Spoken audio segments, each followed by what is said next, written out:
नमस्कार, मी दीपक राऊत तुमचे स्वागत करतो आजच्या शेअर मार्केट अपडेटमध्ये. आज मार्केटनं चांगली पॉझिटिव्ह सुरुवात केलेली आणि ऑलमोस्ट एंटायर दिवसभर चांगली 100-150 पॉईंटची तेजी निफ्टीमध्ये टिकून होती, मेंटेन होती. 25,600 750च्या आसपास एंटायर दिवसभर निफ्टी ट्रेड झाला. क्लोजिंगला थोडंसं मायनर प्रॉफिट बुकिंग आलं असं आपण म्हणता येईल, खास करून बँक निफ्टीमध्ये, बँकिंग स्टॉक्समध्ये.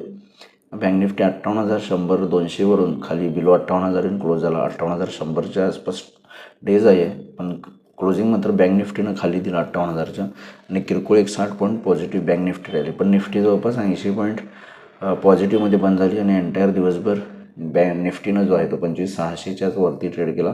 क्लोजिंगला थोडंसं बँकिंग सेक्टरमध्ये दबाव आल्यामुळं निफ्टीवर थोडंसं हायर लेवलवरून मायनर डिक्लाइनिंग बघायला मिळाली. पण ओव्हरऑल मोमेंटम पॉझिटिव्ह राहिला दिवसभर.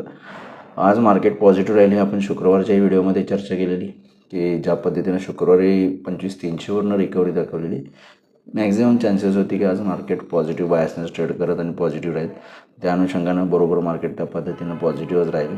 उद्याच्या सेशनला उद्या निफ्टीची विकली एक्सपायरी आहे, तर मला वाटतं थोडंसं चॉपी ट्रेड असू शकतो.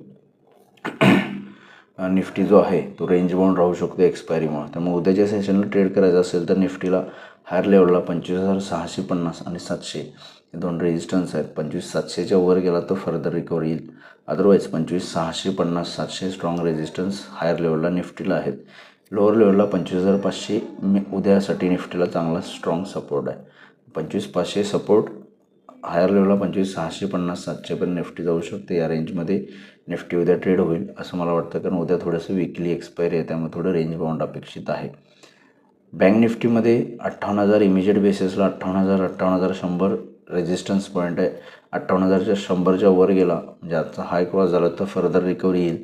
अदरवाईज 58,000 आणि 58,100 बँक निफ्टीला उद्यासाठी रेजिस्टन्स झोन असेल स्ट्रॉंग. लोअर लेवलला 57,500 आणि 57,700 हे दोन स्ट्रॉंग सपोर्ट आहेत. 57,700 आणि 57,500 जर खाली आला तर 57,700 आणि त्यानंतर 57,500 हे दोन स्ट्रॉंग सपोर्ट बँक निफ्टीला राहतील. या अनुषंगानं तुम्ही निफ्टी बँक निफ्टीमध्ये ट्रेड करू शकता.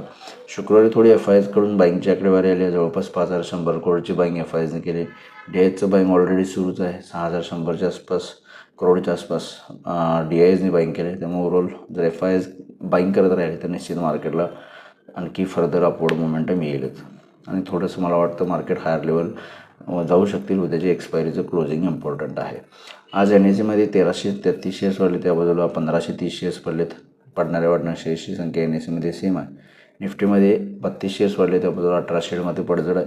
वाढणाऱ्या शेअर्सची संख्या NSEमध्ये जास्त आहे. सेक्टर इंडिसेसमध्ये आज IT, फार्मा, मेटल, एनर्जी आणि ऑटो शेअरमध्ये चांगली वाढ झाली. रिअल्टी आणि FMCG सेक्टर किरकोळ मायनसमध्ये बंद झालेत. एक मिक्स शो आपल्याला सेक्टर वाईज सुद्धा बघायला मिळते. ग्लोबल मार्केटमध्ये आज थोडासा पॉझिटिव्ह बायस आहे. युरोपियन मार्केट्स 1 ते 2% पॉझिटिव्ह आहे. चांगली तेजी आहे युरोपियन मार्केट्समध्ये. डाऊ फ्युचरसुद्धा 100 पॉईंट प्लस आहे, 100-125 पॉईंट प्लस आहे. आज US शटडाऊन बंद होण्याचे संकेत थोडे मिळाले. 40 दिवस highest in the history American मार्केटमध्ये गव्हर्नमेंट शटडाऊन होतं 40 दिवसाच्या आसपास आणि ते कुठंतरी एंड होताना दिसते. त्यामुळे थोडंसं USमध्ये तेजी आहे. पण ऑलरेडी आपण आज त्या न्यूजनं ग्लोबल मार्केट्ससोबत आपण पार्टिसिपेट केले. मग उद्या विकली एक्सपायरी आहे निफ्टीची, त्यामुळे थोडं मला चॉपी ट्रेड अपेक्षित आहे. तर बघूया उद्या मार्केट कशा पद्धतीनं बिहेव होते. माझा व्हिडिओ ऐकला त्याबद्दल धन्यवाद. माझा व्हिडिओ जास्तीत लाईक करा, शेअर करा, माझ्या चॅनल सबस्क्राईब करून डेली अपडेटसाठी बेल आयकॉनला क्लिक करा. धन्यवाद.